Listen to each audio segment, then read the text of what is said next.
So I'm Jamie Court at Consumer Watchdog, and I'm so glad you all could join us online and in person. There'll be a chance to do some questions after.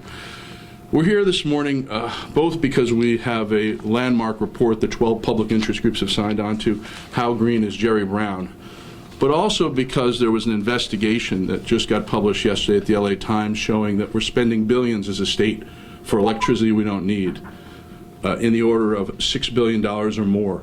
Ratepayers have been overcharged. And it's a troubling situation because in this report, as you'll hear from its author, Lisa Tucker, in a minute, Consumer Watchdog, Food and Water Watch, the other groups who've signed on to this report have documented the overbuilding of our electricity system and the fossil fuel powered natural gas electricity plants that have been pushed forth by the Public Utility Commission under Jerry Brown appointees and by the governor himself, as Ms. Tucker will show you. So we're here because while California claims to be the Golden State example for the nation on environmental policies, we're in fact a laggard in many areas. In the 7 areas that we've examined the governor's reign in, we've seen that he's fallen short in 6. And so really this is not the model California is striving for, and we can do a lot better. And we're here today to go over our assessments and to ask the legislature and the governor to immediately put a moratorium on all natural gas powered electric plants in development and to keep Aliso Canyon, which is a natural gas fossil fuel reserve for these electric plants, closed because they're not needed. The very same people who brought us the electricity crisis in 2000 are bringing us this oversupply of electricity right now. And it was no accident, because people are getting rich off the revolving door of the utilities and the energy industry and government. And that's true at the highest offices of the in the state. It goes to the governor, whose sister sits on the board of Sempra, which is the parent company of Southern California Gas. It goes to the top aide for the governor, Nancy McFadden, who came from Pacific Gas and Electric and worked for Gray Davis, overseeing the Public Utility Commission during the energy crisis. It goes for the public utility commissioners, Leanne Randolph, who worked at Chevron, appointed by this governor, did his dirty work firing oil wellhead regulators. All of it is documented in this report.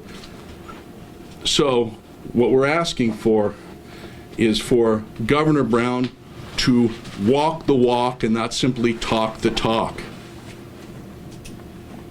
He needs to keep Aliso closed. He needs to stop this binge building of fossil fuel powered plants. And he needs to do what other governors have done and ban fracking, like Andrew Cuomo. He's no more an environmentalist than Andrew Cuomo if Andrew Cuomo banned fracking. So I'm going to ask Lisa to come up. We have a report card, if we go to the next slide, that she's going to go through. This is the scorecard for Jerry Brown, and you will see that Brown really is not so... Recorded. You will see in the scorecard that is also in the report online at consumerwatchdog.org/isBrownGreen, Jerry Brown really is not so green as he says he is. But the good news is there's a lot of room for improvement, and Lisa's going to talk about why we've given him the grades we have and how he can improve. And we actually are really hoping that the governor will take the Trump presidency as a wake-up call and do all the things that a very strong environmentalist will do and make the people behind us very happy. So we'll hear from Lisa, we'll hear from Food or Water Watch, we'll hear from a woman who's been affected by what's happened in Aliso Canyon very personally in her life, and then we'll take some questions. So Lisa Tucker, who is our Energy and Environment Director at Consumer Watchdog and also the author of this great report, How Green is Brown. Thanks, Lisa. Thanks. Well, we're very hopeful that Governor Brown will listen, because he's beholden to absolutely nobody in his last 18 months or so in office. And so I'm going to just go quickly through. It's a lot of material. I'm going to try to be as concise as I can, but I'm going to tell you why we did what we did. So on oil drilling, we rated Jerry Brown dirty, and I reviewed his record and kind of looked at all the main actions he's taken. And one of the first things he did was fire 2 very diligent oil and gas safety regulators who were trying to make oil drilling safer in the wake of a Chevron worker that was boiled to death in a pit of wastewater. And they were fired at the behest of Occidental. Occidental asked Jerry Brown to fire these two, and he did. And subsequently, we wound up with thousands of federally protected aquifers that were polluted by oil drilling wastewater injections. He has very much been a supporter of fracking, unlike Cuomo, who banned it in New York State. He has been sort of a booster of it. Up to a quarter of our oil, 20 to 25%, is now being produced by this very highly toxic method. And that's according to commissioned report by the legislature and Brown. He dropped a moratorium from fracking legislation when fracking legislation was passed. The idea was to study whether or not it was really dangerous before we decided to go forward with it. That was dropped at the behest of the oil companies, and a report that subsequently was done found that we should be banning very hazardous chemicals from fracking and certainly shouldn't be using any that we really don't understand their characteristics. Regulators have had plenty of time to come up with some draft rules. So far, they haven't. On drilling, he has we have a lot more offshore drilling. He asked President Obama to ban any new drilling in federal waters off California, but in state waters and existing leases, we've actually expanded our drilling. They've given out a couple of hundred permits under Brown. 171 of those wells are active. We have had fracking go on, also offshore, between 2011 and 2013. We had at least 19 fracks, according to industry self-reported information. We have about a quarter more on land, a quarter more active oil and gas wells than we did in 2009, the year before Brown was elected.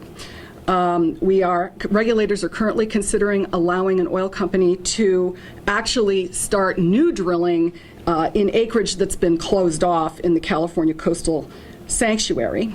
Brown himself has intervened in situations where we have moratoriums on drilling and fracking. So in Carson a few years ago, the city of Carson, Occidental wanted to drill a couple hundred new wells and wanted to frack, and a temporary moratorium was put on by the city council after Jerry Brown personally called the mayor of the city.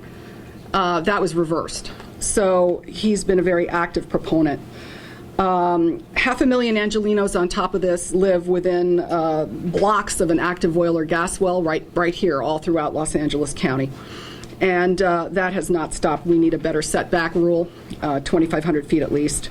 And we are allowing oil companies to sell their wastewater to farmers, and farmers are buying it to irrigate crops. So we know that the recommendations, they're right there. Ban fracking, phase out oil drilling slowly, disallow the irrigation of crops with wastewater. So next is fossil fuels. Excuse me, Cody, just go back to the report card where it has all the cumulative grades. Well, no, we can go to the charts here on oil drilling for a second so I can just explain them. So here's what I was talking about. We have a 23% increase of active oil and gas wells in California between these 2 years, and this is Department of Conservation data. Okay, and is there another one, Cody? And here, I just want to show you, after fracking legislation passed, which was extremely weak, there were interim rules in place, and 2,000 permits were literally rubber stamped before the rules went into effect. And since January 2015, I counted 575 more fracks taking place in California. So fracking is continuing apace. Can you go back now, Cody, to the... Okay, so now we're talking about fossil fuel generated electricity, and obviously Jamie just talked a lot about this, so I'll try to make it really short. But we are actually increasing the burning of natural gas, which is a fossil fuel. So in our electricity mix right now, we've gone from 53% under Jerry Brown when he first was elected to 60% in the mix. So we're actually increasing the use of this natural gas. Investor-owned utilities have made out like bandits, obviously. 69% increase on average in stock prices since Brown came to office among the three major investor-owned utilities, 116% rise in Sempra alone in its share price. So, these policies are helping them really make out very, very well. Brown even, do you have this, Cody, the email? Brown, as I said, he intervened in Carson. Well, he also evidently, according to this material released under the Public Records Act, here are regulators talking about Brown having intervened to push a natural gas plant for Pacific Gas and Electric. He actually called up and convinced one commissioner on the PUC who did not see the need for the plant to vote for it. The interesting thing is this is one of the only plants that was actually overturned on appeal because the judge could not be convinced by Pacific Gas and Electric that it was needed. It's very troubling that the governor will pick up the phone to do this kind of thing. And for Yes. those on the line, I just want to say we're going to put these slides up online after the press conference for people who want to see this email about the Oakley facility. Just want to mention a couple other things, then I'll move on. Regulators are fighting, obviously, to keep Aliso Canyon open. We're going to hear a lot more about that from Alex Nagy. The bottom line is we don't need it for power reliability. We've had no problem. Mitigation measures have worked that the regulators put into place after it went offline. So we need to shut down Aliso. Brown also would like to fold California's electrical grid into a larger regional grid to sort of form 6 states that buy and sell and trade electricity. We think that's a terrible idea, and that's because Warren Buffett owns more coal plants than any other utility in the country. He has a utility called PacifiCorp. And we don't want coal-fired power imported into this state. And we feel that if we do that, fold the grid in, it's going to come under federal jurisdiction, Trump. We could be preempted in terms of our own energy future and in terms of having outside states follow our rules when it comes to renewable energy. And we've seen this happen in other states already. So, moratorium on gas-fired plants, independent assessment of the grid's capacity, closing Aliso, abandoning the Western grid idea. We have to get in more renewables and more battery storage, which we are already doing. Do you want to go back to the scorecard? Or? Yeah, go back. Oh, wait a second. Go back to this for a second. Okay, so here's what I want to show you. And this is very interesting. These are numbers from 2015 that were published by the independent system operator. In the state of California, we're supposed to have 15% cushion, extra capacity to meet unforeseen demand. That's already generous because most other states don't have that much. But okay, we have 15%. Well, evidently, according to their numbers in 2015, we have almost triple what we need. We have almost 40% extra that we have allowed the utilities to build in. And in fact, in the north, Pacific Gas and Electric has 45% extra. In the south, we have more like 35%, which is why the 40% average. So that's why that's there. It's pretty shocking. It's pretty shocking. Billions of dollars we shouldn't be spending. Can you go back to the scorecard? Okay, so greenhouse gas emissions. I have to say that we gave him a clean. He's done a good job with renewables so far. We've got 27% of generating capacity. Clean energy is making up. More if you counted rooftop solar. But we need to go faster. Research shows that we've only cut our emissions by 11% between 2006 and 2013, and the estimates are we're only going to get to half of our goal of where we want to be by 2030 the way that we're going now. And one blemish that we found on the record had to do with cap and trade. Academics have looked at it, and it's not really working to reduce emissions. In fact, in some sectors, it rose for power plants and some refineries between 2011 and 2012 versus 2013 and 14. The bottom line is if it's cheaper for companies to pay to pollute than it is to upgrade their technology, that's what they're going to do. They're just going to pay to pollute. And it's unfortunate because it hurts low-income communities of color where a lot of these facilities are located because another thing that gets emitted is toxic fine particles, and they're being poisoned with it. Which brings me to toxic emissions, definitely a dirty. Thwarted legislation a couple years ago. He does not want to reform how we regulate toxics. Fines are too small. Exide, I don't have to even go into. It was a disaster. And we really don't regulate metal emissions well at all for the public health. So we need an oversight board for that agency, and we need to revoke the permits of serial polluters and regulate metals. On CEQA, we all pretty much know that he's said that he's never seen a CEQA exemption he didn't like, and he calls the reform of CEQA the Lord's work. That's the law that you basically have to follow to make sure there's no damage to the environment when you make a planning decision. And he's suspended CEQA under drought emergency. He's fast-tracked stadiums. He's done all sorts of things. Not good. We want him to uphold CEQA, and it has not damaged economic activity, and very little of it winds up in court. On coastal protection, he's murky. The Twin Tunnels is very controversial. He says it's about the plumbing of the 21st century. I say it's about water management. We can get into more of that later. But it has to do with conservation, recycling, and other issues like that. We don't need the Twin Tunnels. And that's it. Well, That's it. wastewater, you meant legislation. Wastewater. Oil wastewater. I think I already mentioned that farmers are buying it to irrigate their crops, and it's still going into protected aquifers. This administration is now asking for exemptions to basically be able to resume injections of oil wastewater into these aquifers, and I guess banking on the Trump administration to say yes, which I think is very disappointing. We shouldn't be doing that. I'd like to introduce Alexandra Nagy, who is with Food and Water Watch and Safe Porter Ranch. She's been actively organizing to shut down Aliso Canyon permanently, and she's brought with her a resident that's been affected.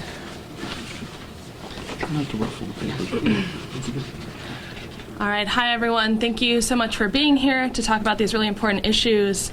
Is it surprising that Governor Brown is so bad on oil and gas issues, on utility issues? No, it's not surprising.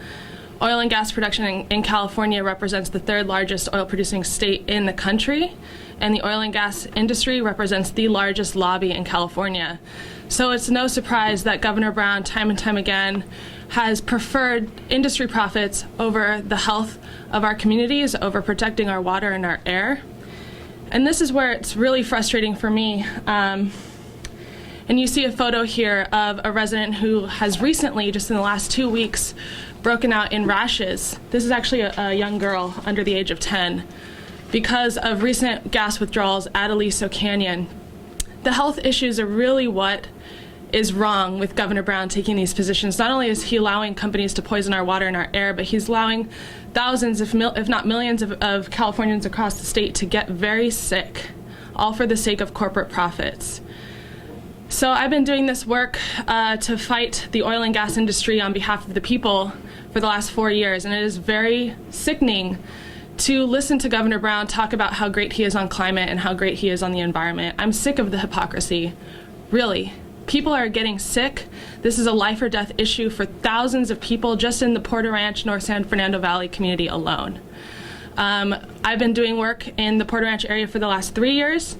The last year and a half, I've been working to expose the largest gas disaster in U.S. history, the large blowout that displaced over 25,000 people from their homes.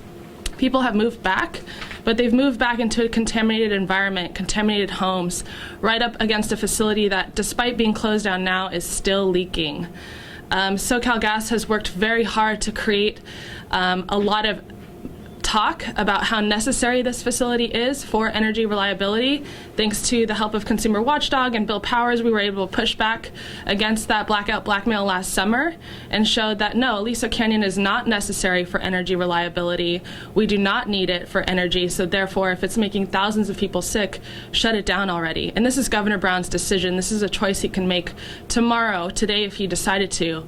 Instead, he's letting his regulators justify the safe reopening of Aliso Canyon when there's no way we can talk about safety when thousands of people are still sick, when a massive fault line capable of a 7.0 earthquake can rupture in the next 50 years, and this fault line runs directly through Aliso Canyon. It has the potential to sever every single one of those wells in an earthquake. And so under Governor Brown's failed leadership, it took him 75 days to even come out publicly on Aliso Canyon when this blowout was happening. We are very concerned that he's ignoring the health of the community and listening to SoCalGas and Sempra about the fake need for this facility. Just in the last 2 weeks alone, we got a advisory from SoCalGas saying, time to conserve energy, time to turn down the dial because it's going to be cold, Angelinos, and we need you to conserve gas. But instead what they did was they ordered 10% less supply on the interstate pipelines, intentionally creating a gas supply shortage that they could use to manufacture a reason to withdraw in Aliso Canyon, and that had direct health impacts for the residents. When they were withdrawing on Aliso Canyon the 24th and 25th of January, residents in the community smelled the odor again, the infamous odor that made thousands of people sick and displaced from their homes. There were dozens of calls to AQMD to report the smell, and not only that, but dozens of people filed reports online to the health department saying, we're getting sick. So we're really seeing a direct correlation between using this facility and people getting sick. Another way Governor Brown is failing us right now is the root cause analysis still hasn't been done of what caused this blowout to begin with. And now we're seeing state legislation try and move through the Senate and Assembly as quickly as possible on an urgency timeline to require this simple analysis, this common sense analysis, to be completed before any decision on reopening Aliso Canyon. Brown's regulators, Ken Harris at Dogger, thinks it's not necessary. We could just put this off and wait and see later what caused the blowout before and analyze that after we reopen it. So we have still a lot more work to do. We've been able to get Governor Brown to sign important legislation on these types of issues and keep Aliso Canyon closed with the moratorium. But we really need him to be a leader and keep this facility closed down. We don't need it. It's not necessary for energy. Thousands are getting sick. The facility still leaks. It needs to be shut down, and ultimately this is Governor Brown's call, so this is another test for his environmental record and his climate legacy. So I'd like to then pass it on to Jane Fowler, who's a resident in Granada Hills and a very active member of Save Porter Ranch. Hi, thank you. I'm Jane Fowler, and I am a resident of Granada Hills. And I want to speak to what Alex was just saying about the withdrawal of the gas recently. So I was relocated for 7 months. Before that, feeling very sick with headaches, nausea, vomiting, very upset stomach. I can't even get into everything I was going through, but physically has wrecked me and my community. All the feelings that I have been having when I speak to other people, they have been having also the same feelings, same illnesses, and others too. As we continue on with this, we're discovering that people are coming down with cancer, leukemia, anemia. So the longer this goes on, the deeper our sicknesses, illnesses are. And because we don't know anything, we have no health study, we don't know what is caused by Aliso Canyon and what is not. Since I returned from relocation, when they said everything was all right, that it was capped and we were safe to come home, I was very excited to come home, only to discover literally 8 hours after I arrived home, my stomach blew up and it looked like I was pregnant. This is just 8 hours, and I had been feeling excellent before that. As it goes on, we continue to feel these feelings, and anxiety comes into play, fear and depression. Maybe at this point some PTSD because it's going on too long. And with this last little trick of them withdrawing, they say, a little bit of gas, it has a huge impact. So if they were to start reusing Aliso Canyon, we're going to be in trouble. Please shut down Aliso Canyon. Governor Brown, I urge you to please listen to all of us sick people and help us. Thank you. I just want to say 2 words, and then I'm going to let Jamie take over. This is Connor Everts, and he's an expert on water. If you have any questions on water, the drought emergency was just officially lifted. So he's here to answer questions. Well, I was actually in Orange